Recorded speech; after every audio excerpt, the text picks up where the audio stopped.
Good evening. Welcome to Meteorology 101. There's going to be a test. But seriously, hey, before we get into everything and the formalities, how good does it feel to see and experience rain again? And to look over there to that, we live next to the most famous mountain range in the whole entire world, and to see it covered with snow, it's quite amazing. You know, for the last 4 years, I've been telling this story on ABC 30 over and over and over again about how dire our situation is. We all know it, you know. Hasn't been a whole lot of fun. So this has been a fantastic start to the year. And let me just say how pleased I am that El Nino is panning out, because if it didn't, I'd be the guy that they'd have hanging in effigy downtown Fresno or something like that, right? Anyway, it's a new year. Of course, the weather changed for us, but here's what we're looking at, obviously. The first HealthQuest lecture of 2016, and I'm glad to see that we have some people in the seats here. I'm going to stick around because I've got some things to learn too, and I was excited about accepting the opportunity to be here this evening. I've got a couple of notes here, some things that are worth sharing. 92% of people who make New Year's resolutions won't keep them for one reason or another. I've got about 25 reasons. I don't know about you guys. And how many times have we made resolutions and they last maybe a month? In fact, today, I am somebody who exercises regularly, and I was sharing with our lecturer here that today I went back to the gym and it was filled with people. I'm looking around, I'm like, don't you people have homes? You know, what are you doing here? And of course, as I left, the thought did occur to me that some of them won't be here at the end of the calendar month, and some of them won't be here in February, March, and by that time. But that's kind of sad. So maybe we can get him some information and be empowered tonight to be the people who stay in the gym, or at least we get some practical knowledge of things we can take with us so that we can learn how to make success and be healthier people. Obviously, it's Tim Clark. Now look at that title there, guys. Manager of Community Medical Center's Employee Fitness Center and Certified Personal Trainer. Also a formal education, Fresno State. He learned about kinesiology, the hip bones connected to the leg bone, etc. Because a lot of us do exercise and we end up hurting ourselves. We don't even know what we're doing, right? So it helps when you have somebody who's really knowledgeable and who's got a heart and a passion for helping you guys become more healthy. So I don't want to waste any more time, although I just want to tell you how nice it is to be here tonight. And you're all going to watch ABC 30, right, later on? Because I'll be on at 11 this evening. Okay. So would you please join me in welcoming Tim Clark. Tim, come on up, buddy. Thank you. Thank you. Thanks for the introduction. Thank you. All right. Can you all hear me okay? Okay. I want to first thank Kelly and Amy for inviting me to be with you tonight. I guess I heard Kelly's not here because she's sick. Amy's still here. So if you don't care for what you hear tonight, it's Amy's fault. As I was saying in the introduction, I have a kinesiology major from Fresno State. Kinesiology, break down the word, just means biomechanics. If you really want to get picky about it, it's just a politically correct way to say PE major, which means my skill set is I know how to pick things up and put them down. If you're looking for a Tony Robbins kind of eloquent mastery of the Queen's English, you got the wrong guy tonight. So the ladies have asked me to come and speak to you about New Year's resolutions. And as we heard in the introduction, we don't have a very good track record of keeping with New Year's resolutions. So let's see if we can give you kind of a strategy to keep to those. So just humor me in a little audience participation. Just raise the hands who's made a resolution this year. Don't be shy. Put them up there. Put them up there. Okay. So 38% of people do not make resolutions. I'm one of those 38%. I don't make resolutions. Not for the same reason that Calvin states here. My reason for not making New Year's resolution, and this is just my opinion, is if there's something I want to change in my life, and it's on my heart to change it, I'm not waiting until January 1. I'm not waiting until next month. I'm not waiting until Monday. I'm not waiting until tomorrow. I'm going to change it right here and now, right? If that change isn't on your heart, in my opinion, it's really going to be hard. It's not really going to happen. If you Google New Year's resolution facts and stats, you get some interesting things come up. So one thing I highlighted in yellow, one thing that really jumped out at me with this is the top 5 of the top 7 are fitness, health, wellness related resolutions, right? So kind of a big deal. And I'm going to correlate this a little bit later on to some other facts and kind of draw a conclusion there. Here's the other thing. Of those of you that raise your hands, how many of you, and this is multiple times where your New Year's resolution has to do with fitness, wellness, or anything like that, right? There's a couple hands. It's okay. Like I said, 4 times is the average number that people do that. So you're in good company there. Okay, so we kind of heard about how gyms are inundated with people, right? So being in the fitness industry, been in the fitness industry off and on since about 1995, I've experienced this over and over and over. So I kind of identify with this. This is pretty much like me, except without the long flowing hair and the beard and the broadsword. But this is kind of how it feels to me sometimes when New Year's resolution comes around or that time of year. For those of you that may be fairly regular to a gym, you may identify more with this guy, right? You got that huge crowd, you're fighting for that machine or that bench, someone's sitting on that machine, he does a set and then he's texting away and you're like, come on, dude, my turn, right? So those of you that raised your hands on the New Year's resolutions, we are now officially 1 week into 2016, right? How many are still with your resolution? Okay, we still got some. I think we lost some hands though. So that is also, you're in good company. So 25% of people have already given up on it 1 week in, right? I'll tell you, I have made resolutions in the past a couple times, and I'm human, I'm no better than anybody else, and I kind of fit in there between that 64%, 71%, right? So my track record isn't much better. If you are a gym goer, right, and you're frustrated with, people in the gym clogging up your space, hang in there, because 64% 1 month, right? So we've lost 40-ish% of those people that are clogging up your gym. So hang in there, your time's coming. So how come we can't keep a New Year's resolution? Well, sometimes your resolution is kind of a shotgun effect, and you're not really zeroing in on anything, like this guy. And I love this. Number 4 and number 5 both crack me up, right? So stand up to the boss. Next year, New Year's resolution is to get off welfare and get a job, right? Number 5 goes from be nicer to my wife to try to be nicer to my wife to, I don't know if it's try to be nicer to my ex-wife or be nicer to my ex-wife, but you get the point, right? So this chap's, maybe a little too vague and not as detailed as could be. So what we're going to teach tonight is this acronym, SMART goals. And let's dial it in a little bit. Let's get a little more detailed and see if we can give you a strategy to keep with that goal. So again, do more good stuff, a little vague, right? What counts as doing more good stuff? Don't know. So the first letter, S, let's make it specific. So it's the who, what, when, where, how, why, all that kind of stuff. So I'm not really a New Year's resolution guy, but I do have some goals. And so I'll kind of fill this in for you, modeling one of my goals for the year. So you all kind of have to take notes. So if you're still with your resolution, maybe start filling in some things with your New Year's resolution. So one of the things I want to do, one of the goals I have is last year I raced the bicycle leg of the Millerton Lake Triathlon. I'm doing it again this year. I've got a client that I partner with that I get her to do the run leg and get her involved and get her training for a goal, right? So the who is me, obviously. The what, Millerton Lake Triathlon. Where, obviously Millerton Lake. When, April 9th is the date. And how. I want to, in this goal, I want to finish that bike leg in 30 minutes. So how, I need to average 20 miles an hour during that bike leg. So there's my how. So make a list of action steps to kind of get you to where you need to go.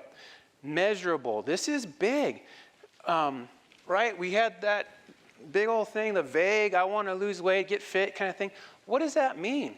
I want to lose weight. What does that mean? If I lose 1 pound in the first week, am I there? Woohoo, made my goal, and we're done.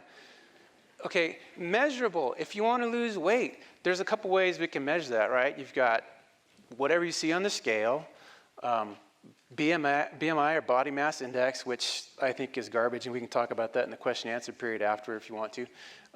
Body fat percentage, girth measurements, ratio of waist to hip measurements, different things like that.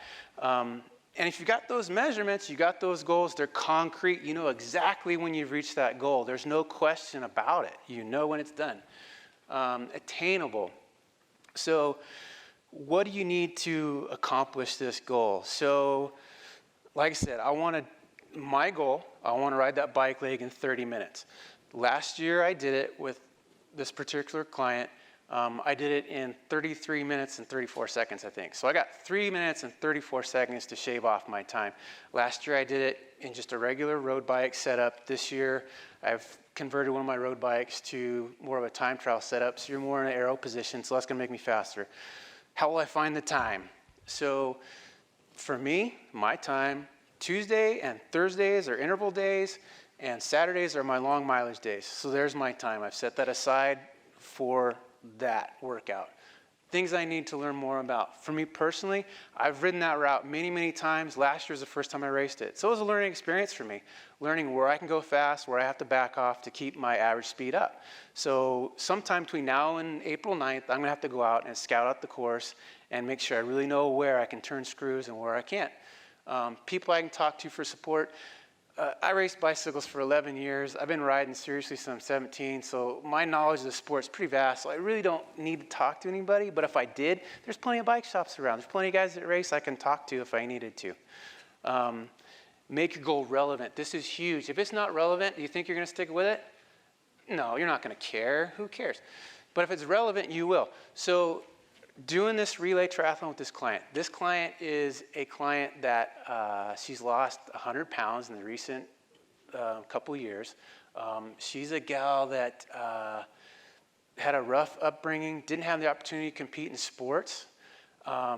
So by involving her with this is a chance. You know, she's in her 30s or maybe early 40s. I don't know. I never asked. I'm not going to ask.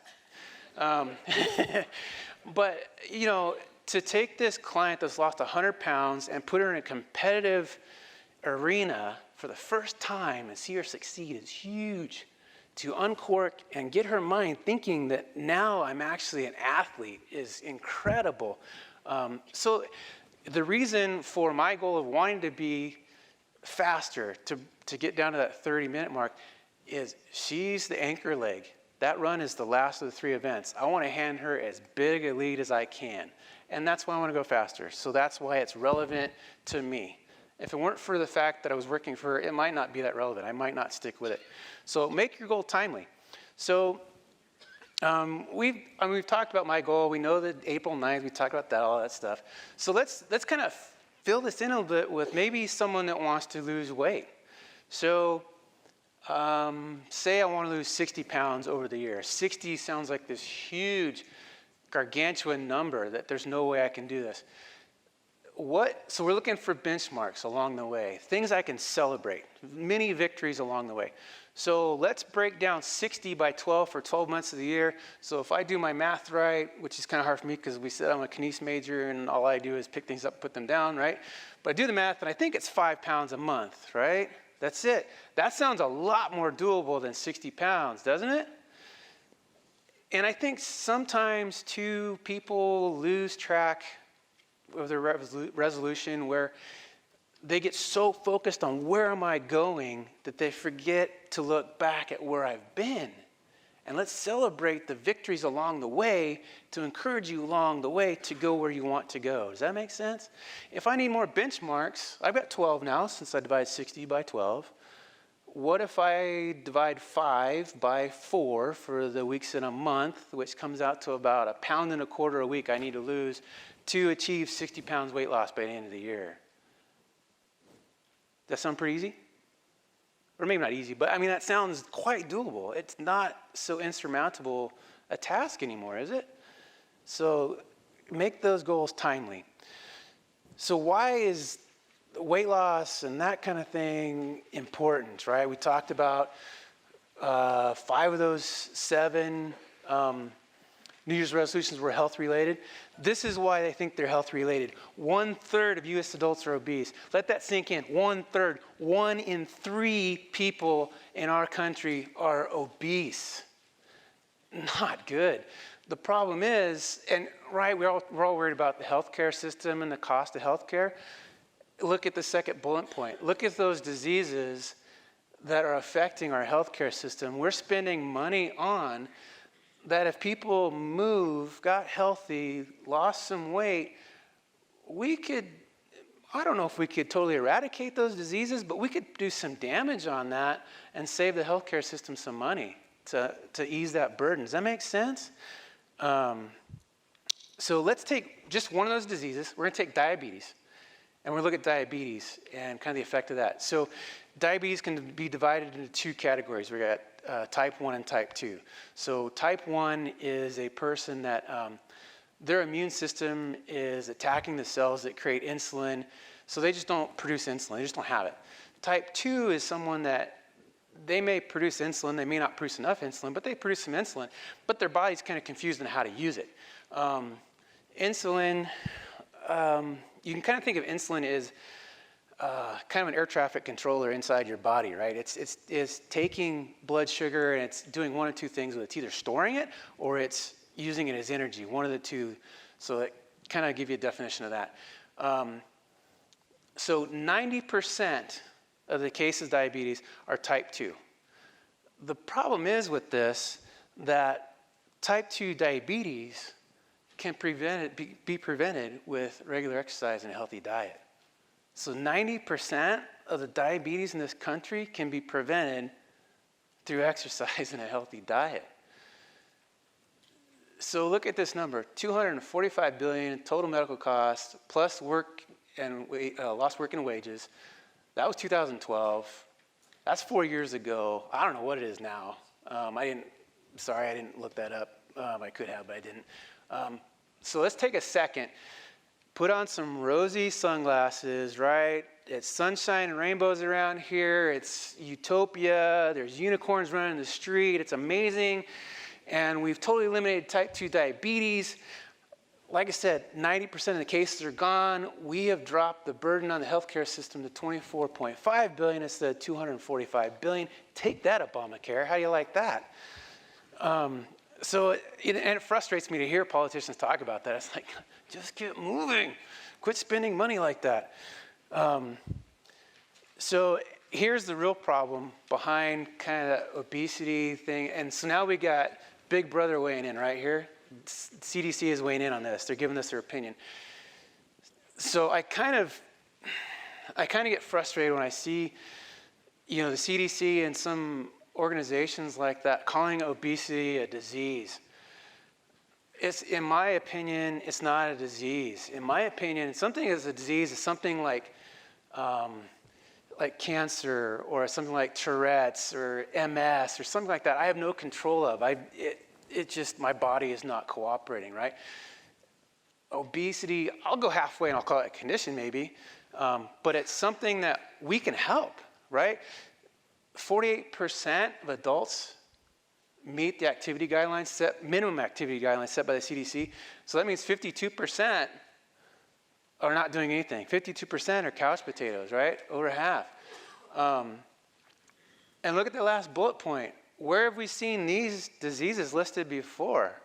What's back in the obesity part, right? So you think there's a correlation between these diseases, lack of exercise, and obesity? Maybe. And maybe that correlates to 5 of the top 7 New Year's resolutions being fitness related. I'm thinking maybe.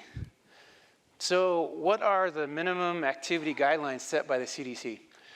So again, this is minimum, and I want to kind of bring out moderate and vigorous and kind of give you a definition of what those 2 are. So vigorous is going to be obviously intense. So if you're working out more intensely, your time duration to meet that minimum guideline is a little shorter, a little bit. But how can you judge or gauge moderate versus vigorous exercise? So moderate exercise would be like if you went out with me for a run, a ride, power walk, whatever, some sort of cardiovascular exercise, you and I could carry on a conversation while we're exercising. There would be some heavy breathing involved, but we could communicate while we're breathing. Vigorous would be if we went out for that same workout on the bike, run, whatever, and I turned to you and said, did you hear what Trump said about Hillary this week?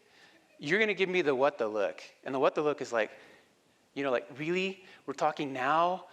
So vigorous, there's no chance for conversation. It's pretty darn intense, right? So I took that moderate, I'll go back for a second here. I took moderate, round that 2.5 to 3, so 5 hours of exercise a week. That's it. That's the minimum guideline for moderate, right? And then I converted that to a percentage of my week. That's only 3% of my week. So those of you that have that excuse, well, I'm too busy to work out during the week, it's only 3% of your week to meet the minimum CDC guideline for activity during the week. If you're like me, I prefer more 10%, at least 12, and let's take that out of week on the job. I kind of like that. I don't know my boss would, but I like that. Okay, and so here's some of the problem too with that lack of activity and that 52% are kind of couch potatoes. They're raising a generation, they're modeling it for a generation that the next generation coming behind has a shorter life expectancy than this generation. That is really, really sad. And it's just a lack of movement. So what motivates you to move? So for me, kind of a gym rat. But I'm human. I go through spells where I don't want to do it. I don't want to go to the gym. Just whatever, get no funk. So sometimes for me, just making a new playlist on my iPod is enough to get me going and get me back in the gym. Maybe I got to change my workout routine, a split routine, a HIIT routine, whatever. Group classes are great for getting people going. There's a socialization there. I taught spin classes for about 3 years, probably 10, 12 years ago. And what I saw in my spin classes, you get those regulars in your spin class, it becomes a family. And when someone's missing, people in the class are asking, hey, where's so-and-so? So there's some accountability there and keeps people going, and it's something new for some people. So there's different options. Everyone's a little different, whatever floats your boat kind of thing. Another way, things that get you to motivate you to move, sign up for an organized event. Dude, when you got to whip out the credit card, things get serious, man. Real serious. There's money on the line now, right? And locally, we're blessed with some great weather and topography. We can pretty much work out year-round right here outside. And listed mud runs, 10K, 5K, bike rides, half marathons, whatever, are available here in our area all the time. And if mud runs kind of can be intimidating, right? Because you see advertisement for like Spartan Race, Tough Mudder, Warrior Dash, and they're hardcore people, and they're actually racing. Well, I would pitch to you that when you put a tutu on and a rainbow wig, maybe it's not as competitive or serious as you might think. And if those things still are pretty intimidating to you, and I'll tell you, I'm not on anybody's payroll, but there are a couple companies I'm going to throw names out, and this is one. Mud Factor is one of these mud run organizations, and 2 times a year, March and October, I think, they do a mud run, a 5K mud run out of Hobbs Grove. I think it's like 12 obstacles during the mud run. Very, very family friendly. I've done it 2 years in a row with my 11-year-old daughter. She absolutely loves it. There's no clock, there's no timing. It's totally low key, and it's just a total blast. So if you do want to try that, but you're too intimidated by a Spartan race, something like that, you've got that option. We talked about putting out some cash for these things, right? So it adds up if you're doing a lot of these during the year. But keep in mind that a lot of organizations like Lions Club or Rotary Clubs will put on like a 5 or 10K race to raise money for local charities and do something good with that money. So yeah, you're putting out some cash for it, but it's going to a good cause, right? Bike rides. I'm going to get on a soapbox for just a second. Forgive me for this. I was a long-time team and training coach for the cycling team, head cycling coach. And when you're out driving in the country or wherever and you see somebody on a bike dressed in some funky clothing and they're kind of out in the lane and they're ticking you off and your gut, you really want to go by waving with one finger and honking at them, cut them some slack because I don't know. I would venture to say half the cyclists on the road and half the marathon runners out at Woodward Park are people that at one point in time or are currently raising money for some organization like fighting blood cancer with Leukemia Society, fighting MS, fighting diabetes. Parker's team does rides. The newest Bloodmobile you've seen rolling around town was bought with money that Parker's team raised through Century Rides. So those people, as cranky as you want to be with them, they might be raising money for a cause that has afflicted you or a loved one at in your life or maybe in your future. So cut them a little slack. Find a workout partner. This is huge. Find a workout partner. There's an accountability partner. That's someone's going to keep your feet to the fire and keep you working out, keep you from skipping workouts. When you do work out with them, they're either going to encourage you and even while you're encouraging, there might be a little friendly rivalry. So they're going to push you harder during your workout than you would have been by yourself. So workout partners are huge. Okay, make a yearly bucket list. I don't do the New Year's resolution, but this is where I fit in. I'm a bucket list guy. So this year, so far on my bucket list, I have a 5K. I just got talked into a half marathon next month. I don't know how that happened. I think I passed out. 3 Century Rides, 2 bike legs for 2 different triathlons, Bass Lake and Millerton Lake, and that takes me to about June or July. And at that point, I'll look towards the rest of my year and kind of restart my bucket list over. The thing with the bucket list is I will get burned out in the gym myself. But what I do in the gym is an ends to a means.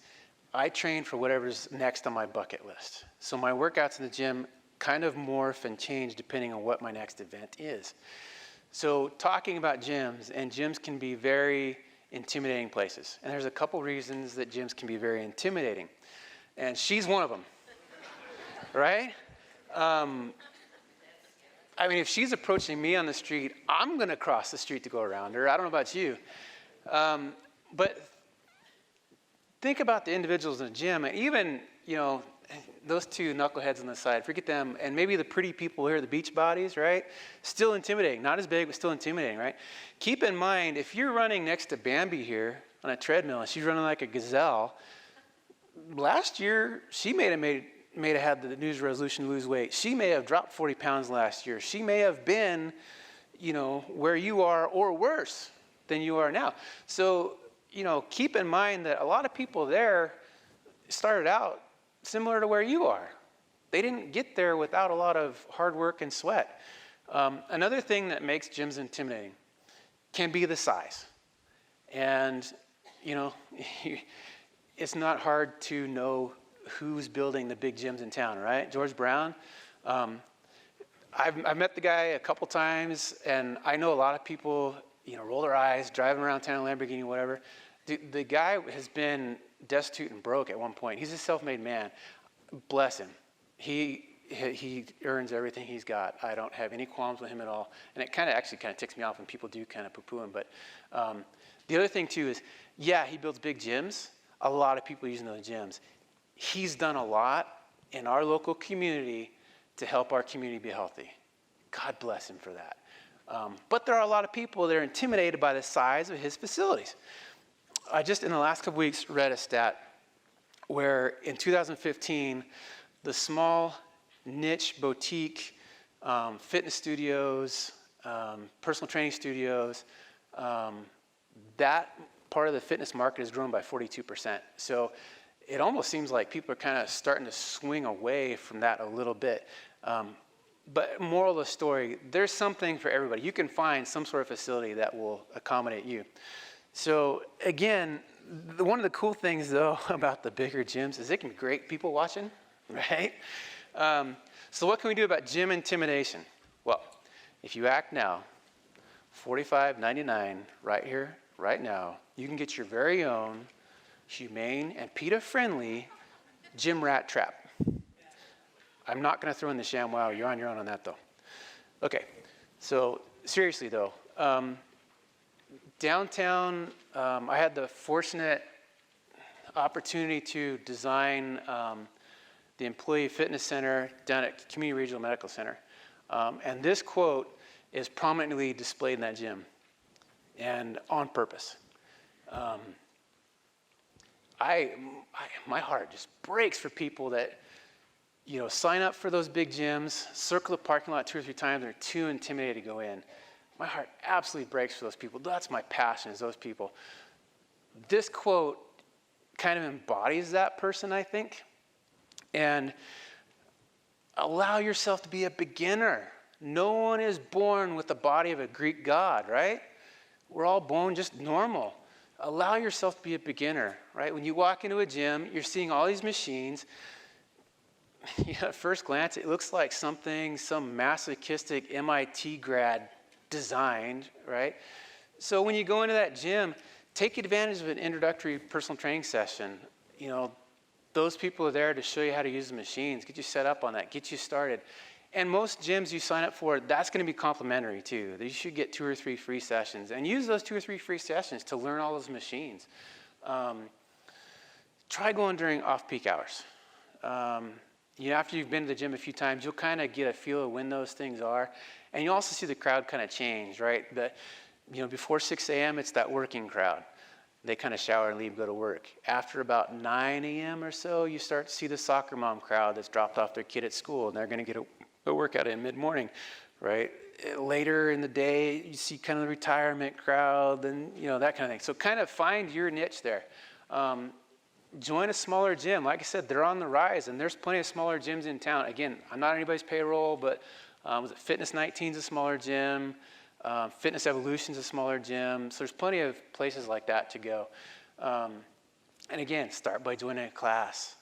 For you ladies, Curves is a great one. Very ladies only. So there's some intimidation too for women going in a gym, right, with guys.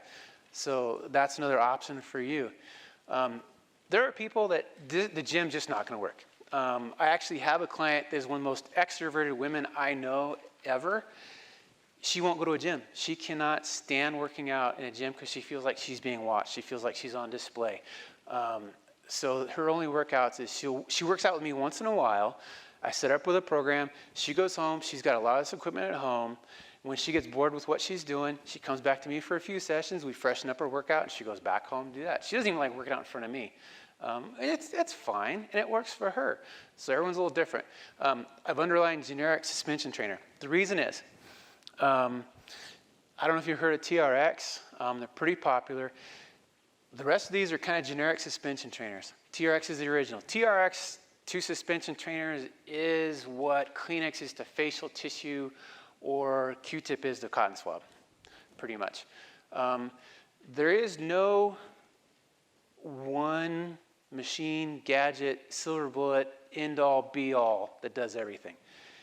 In my opinion, this is probably the closest.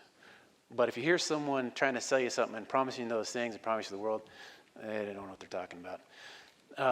So the benefits of suspension training, and I use it a lot with my clients.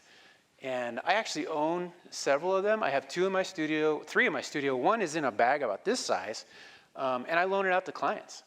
They go on vacation. It fits nicely in a suitcase, just weighs a couple pounds. It could be hung on a door. So if you are traveling, you go to a hotel that doesn't have a gym, you can set up in your hotel room and work out in your own hotel room. Quick and easy. Progression and regression of exercise using only your body weight, right, is totally key. You're controlling your own destiny. And just micro-adjust your lean to gravity, and next slide kind of show you what I mean with that. But it's very easy, on the fly, mid-set, you can adjust your resistance. Here's a good example of what I'm talking about. So this guy right here and this guy right here, same exercise, but this guy's got a lot less resistance than this guy. And even if we stood him more straight up, it's even less resistance. So you can just move your toes a few inches at a time to increase or decrease your resistance. It's beautiful. I love it for older populations, right? You've all seen the stats of, falling, breaking a hip, and the percentage of people that will re-break a hip and that kind of stuff. TRX suspension training is amazing for improving balance and stability in older populations. It's great. Love it. So what about the folks that are still working? I'm too busy to fit in that 3% of my week, right? So there's some things you could do at work. Okay, this is another soapbox moment for me. Look for the furthest parking space. I don't know how many times I've gone to a gym. I don't care where I park. And I'll park out in the back 40, and I'm walking to the gym door, and I'll see the same car circle the lot 2 or 3 times. It's a gym. You are coming here to burn calories, not fuel in the parking lot. All you're doing is lining the coffers of Shell and BP. It makes me nuts. Call it a warm-up. Sorry. Okay, off the soapbox. All right. So you're at work. Walk and talk meetings, right? If you've got a meeting, but it's not material that's particularly sensitive, you don't care if people overhear what you're doing, walk and talk meetings. It's a beautiful way to get some exercise. Take the stairs. Forget the elevator. Walk during lunch hour, all that kind of stuff. Sending an email. I'm guilty of this. I've done this. I've sent an email about 20 feet. I've done it. And once you do it, it's like, what the heck did I just do? Okay, I'm going to take a little sidetrack on water and kind of go through the importance of water. A little bit of rabbit hole here, sorry, but humor me. So you've probably read that the human body is 65 to 70% water. It depends on who you read, but you'll see somewhere in that range. So it kind of gives you an idea that, yeah, water's kind of important, right? But why? So water helps with muscle function. There's 2 ways, and people don't really think of this. So when I work out in the gym, I'm applying a load to the human body that it's not usually getting its normal life, right? And when I do that, you kind of think of this as a muscle. On the microscopic level, I'm actually tearing muscle tissue, and it's opening up. And with proper nutrition and diet, and the proteins are going back in there, and they're filling those gaps, and I'm becoming stronger and bigger, faster, all that kind of stuff. I go in and I open it up a little bit more. So that's how I'm building muscle, right? If I'm drinking water, the water allows that muscle cell to become a little bit bigger and allows a little more room for the protein to get in there and do its work. So it helps recovery. It helps speed up that improvement process, okay? The other way it helps muscle function. Muscles contract, it's a neuromuscular, or it's an electrochemical reaction, right? You think about moving a muscle, right? The thought comes from the brain, it's electrical. It gets to the muscle, and it has to transfer from electrical to a chemical reaction, and there's potassium and sodium and calcium and positive and negative, blah, blah, blah, blah, blah, that physiology crap you don't need to know. But the thing that's important and where the water comes into play, right, is to make that transfer, there's got to be a medium for it to transfer through. Does that make sense? So, electricity travels through water pretty good, right? You've seen those murder mystery kind of stuff, right? Someone's in a bubble bath, someone walks in and dumps the toaster in the bathtub, right? If there's no water in there, right, I'm not going to be able to carry out my nefarious plan, right? All I'm going to do is I'm going to burn the victim. I'm not going to, and then I better run, right? So water's important. Make sense? I'm sorry. I'm visual, word pictures work for me. I'm a simple guy, kinesis major, right? Helps the kidneys. How does this work? All right, kidney filters blood, right? Get rid of all the waste products of metabolism, that kind of stuff. So if I'm dehydrated, picture my blood as as thick as honey or syrup, and my kidney is like a colander, and I try to pour syrup through a colander. It's not going to go through very quickly. But if I'm hydrated, picture pouring water through that colander. It's going to go a lot quicker. It's going to be more efficient, right? So that's how the water works for the kidney. So the last one down here, I'm going to skip down, control calories. You've probably all heard that drinking water kind of fills your stomach, guys, it gives you that full feeling, which is true. It does do that. But maybe more efficiently or more importantly, and I apologize, this first bullet point should have a time stamp to it. If I remember right, It's 17 ounces of water within 30 to 45 minutes will increase your metabolism rate by 25 to 30%, which means you're burning more calories. It's basically that increased metabolism rate. That's all it means. So 2 liters a day, 96 calories a day. So 96 calories a day, we'll come back to that number. So how do I know how much water I need? So we can get real strict about it and figure it has to do with your body weight, how big you are. And we can do the math if you want to. And this is kind of the math off of me. 124 ounces seems like a lot during the day. It's a lot of water.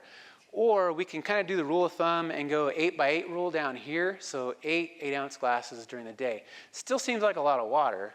So here's a little trick. So one, I can quit drinking sodas and stuff and just drink water.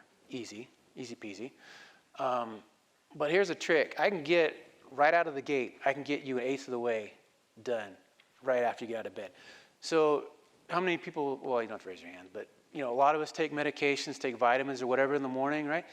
How about an 8-ounce glass on your bathroom vanity and you down the whole glass when you take your vitamins in the morning? Boom, eighth of the way done right there, right? 8-ounce glass with every meal during the day. So there's 3 more, you're halfway.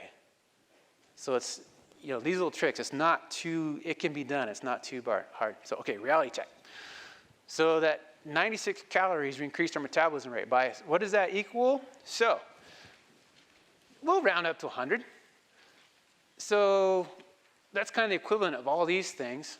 So you guys are still working, right? How many people have coworkers with a candy dish on their desk? Yeah? So if I'm working with someone that's got a candy dish on the desk, I'm hungry, I want a little snack, and I grab, slow down. I grab a handful of gummy bears. Guy my size, how long do you think that's going to keep me full? Dude, my stomach's going to be growling like 45 minutes after I hit those, man. If that, right? But if I go after something like this, look at that volume. That's a much better chance of filling me up and keeping me to lunch, right? Plus, that's real food. That's real nutrition there. There's something my body can use, right? Here, you think my body can use any of that stuff? No, not really. Sugar rush, that's it. So there's some more options for your desk or even at home, whatever. Okay, this is another soapbox moment for me. Biggest Loser effect. Anybody watch this show? Yeah, it's still pretty popular. I've watched a couple seasons of it. Anybody remember, I think Rachel Fredrickson is her name? Remember the heat she took when she weighed in her final weigh-in? She got just lambasted in the media for being too skinny, right? Okay, it's a game show, right? A reality, wink, wink game show, right? She has 250,000 reasons to do this to her body. I would do that. If you got $250,000 in front of me, I'm going to starve myself. I'm going to dehydrate myself. And as soon as I get my check, I'm walking off stage and I'm eating half a pizza, right? Which is probably what she did. But the Biggest Loser effect, and why I've got this here, it never fails year after year. Get someone that comes to me, pays for my services as a personal trainer, work with them for a couple weeks, and they come to me and say, dude, I'm not losing weight. Like, I should be losing like 10 pounds a week or something. No. So, and I'll get to that in a second. So here's some of my problems with The Biggest Loser. There's no display of progression and regression. I remember watching one season where out of the gate, first episode, they run all the contestants down the beach in the sand, I think for a mile. Anybody see any problem with that? Someone rolling fresh off the couch weighs 400 pounds running in the sand for a mile? Come on. Let's ease them into this, right? And I remember that episode too. Someone had a stress fracture of the fibula, one of the 2 bones in their lower leg. So that kind of ruined his season, kind of ruined his chances at $250,000. Screaming personal trainers. This is a big pet peeve, right? People see someone like Jillian waving a finger in her face. Come on, do you think she really has the self-esteem to, put up with that? Does she need that? And quite honestly, I've got some clients that if I did that, I might lose that finger. There's just no reason for that. And I'll tell you too, I've got a competitive cyclist I train. He comes to me from Lemoore. And he was maybe a month into training him, he kind of expected drill sergeant screaming and yelling kind of thing to try to wring everything I could out of him. And I just totally remember this. He said, you know, one of the things I like about training with you is that it's like coming in and trying to impress my dad. There's no screaming and yelling, and when you do get loud, it's because I've done something good. It's reinforcement. And that's the way I operate. The only time you hear me get loud is when my client's just nailing it, and I'm loving it. There's no reason for that. So 1,100 to 1,600 calorie a day diets, which nobody should be on that low a diet calorie intake, and working out 4 to 6 hours a day. And I'm going to come back to the calorie intake and the working out 4 to 6 hours a day in another slide. So like I said, it is a game show, right? They take all this footage from a week and cook it down to 2 hours. It's smoke and mirrors. They give us the impression that those weigh-ins are 7 days to 7 days. No. Where is it? Kai Hibbert here. 14 days between Andrew Kazi Costello. 3.5 weeks. So you've seen it. You've seen them lose 20 pounds. It looks like they lost 20 pounds in 7 days, doesn't it? No. 3.5 weeks, maybe. So even at 3.5 weeks, we break that down, divide 20 pounds into 3.5 weeks, it's about 6 pounds-ish a week. Doable for somebody that size?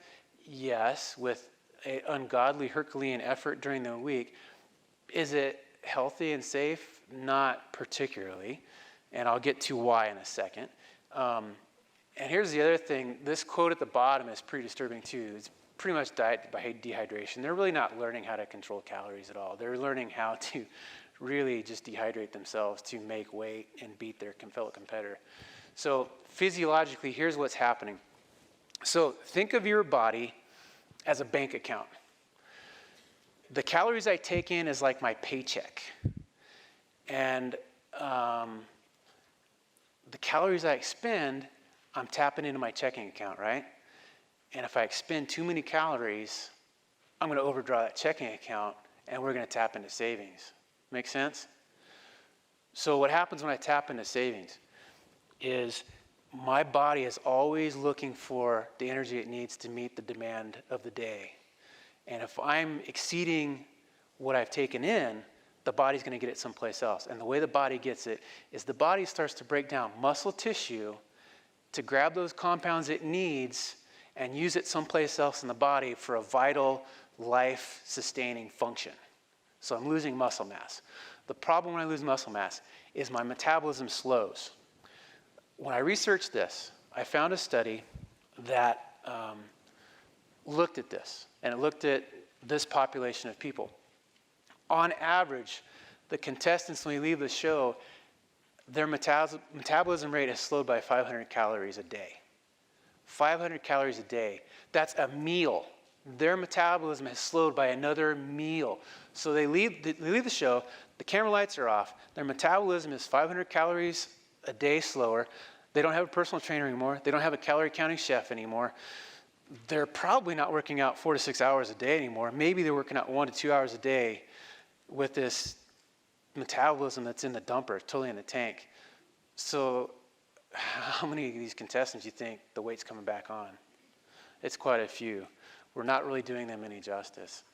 There's really no secret.